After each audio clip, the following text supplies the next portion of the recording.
The youngest self-made female billionaire traded a mansion for a federal prison cell in Texas. She had built a $9 billion empire on a single drop of blood. There was only one problem. The machine never worked. This is how the future of medicine became the biggest fraud Valley ever fell for, and how the law finally caught it. The promise sounded like a miracle. A tiny drop of blood, from a prick of the finger, could run hundreds of medical tests. No needles. No vials. A machine small enough to sit on a kitchen counter. Silicon Valley called it the future of medicine, and it opened its checkbook. The company was called Theranos. The founder wore a black turtleneck, spoke in a deep and deliberate voice, and drew constant comparisons to Steve Jobs. By 2014, investors valued the company at $9 billion. There was only one problem. The machine did not work. The device, the Edison. Inside Theranos, engineers already knew the truth.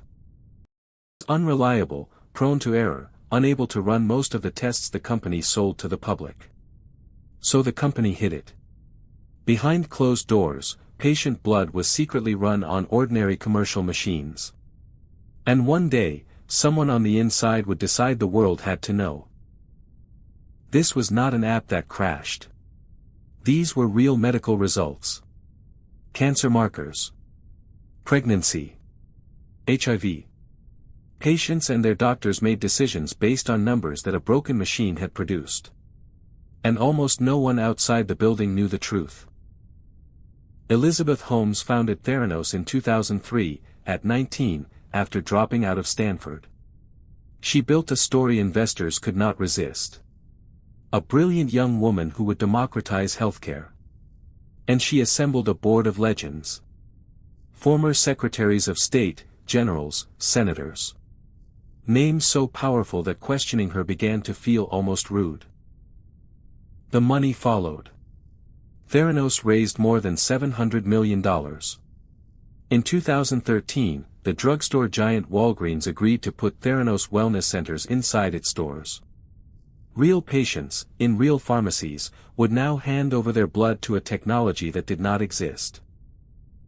Inside the company, dissent was dangerous. Employees who raised concerns were isolated, threatened with lawsuits, and forced out. Theranos ran on secrecy and fear. Holmes and her partner, Sunny Balwani, demanded loyalty, not questions. And the questions were quietly piling up. But a few refused to stay silent. Young scientists inside Theranos, some barely out of college, watched the company report results they knew were false. They gathered what they saw. And one by one, they decided the risk of speaking was smaller than the risk of saying nothing. In October 2015, a Wall Street Journal reporter named John Carreyrou published the story the company had spent years hiding. Theranos, he revealed, was running most of its tests not on the Edison, but on the very machines it claimed to replace. The empire began to crack. Holmes went on television and denied everything. She dismissed the reporting as the work of a few disgruntled voices. For a moment, her fame held the line. But regulators had started to look. And unlike investors, regulators asked to see the machine actually work. In 2016, federal health inspectors examined a Theranos lab. What they found was alarming enough that they banned Holmes from operating a medical laboratory for 2 years. The wellness centers closed. Walgreens sued. The $9 billion valuation collapsed toward zero.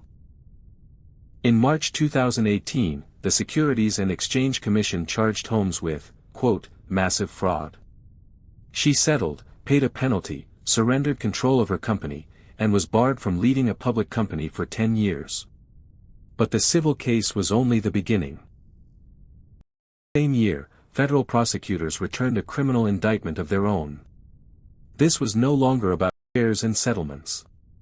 Holmes and Balwani were charged with wire fraud and conspiracy, crimes that carry years in a federal prison. The founder of the future was now a criminal defendant. By September 2018, Theranos was dead. The company that had promised to change medicine dissolved. Its labs went dark. Its patents turned worthless. What remained was a criminal case, and a single question waiting for a jury. Did Elizabeth Holmes intend to deceive?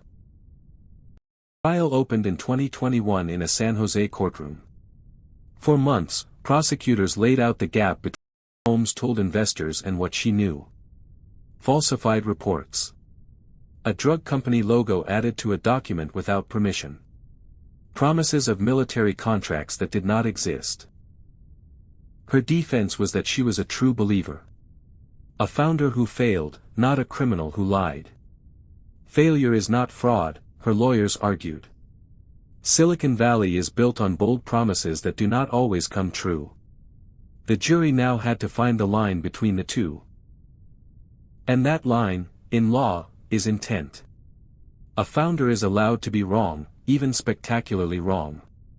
What she is not allowed to do is knowingly make false statements to take another person's money. Why? It is not about failure. It is about deception, proven beyond a reasonable doubt. January 3, 2022, the jury returned. Guilty on 4 counts, all of them to defrauding investors. But on the charges of defrauding patients, they acquitted. A split verdict, and it revealed something profound about how the law sees a fraud this large. The split came down to a second question. Who actually relied on the lie? With investors, the line was clean. The emails, the reports, the numbers Holmes sent herself to win their millions. With patients, the chain ran through doctors and labs, and prosecutors could not tie each false result straight back to her. The law needs the lie and the loss to touch. In November 2022, the judge sentenced Elizabeth Holmes to more than 11 years in federal prison. Her partner, Sunny Balwani, tried separately, was convicted on even more counts, and sentenced to nearly 13. The Court of Legends was gone. The believers were gone. Only the verdict remained. 30, 2023, Holmes reported to a minimum security federal prison in Texas. The youngest self-made female billionaire in the world was now an inmate. Serving a sentence measured in years, for a fraud measured in hundreds of millions of dollars. The Theranos case is often told as the story of one persuasive founder. But look closer, and it is also the story of everyone who did not check. Sophisticated investors wired millions without ever demanding to see the machine independently validated. Fame stood in for proof. A board of famous names is not the same as oversight. Generals and statesmen lent Theranos their credibility, but few had the scientific expertise to test a single claim. In law and in business, a reputation is not evidence. And prestige is not due diligence. Silicon Valley has a phrase. Fake it till you make it. Theranos exposed where that phrase collides with the law. Selling a dream is legal.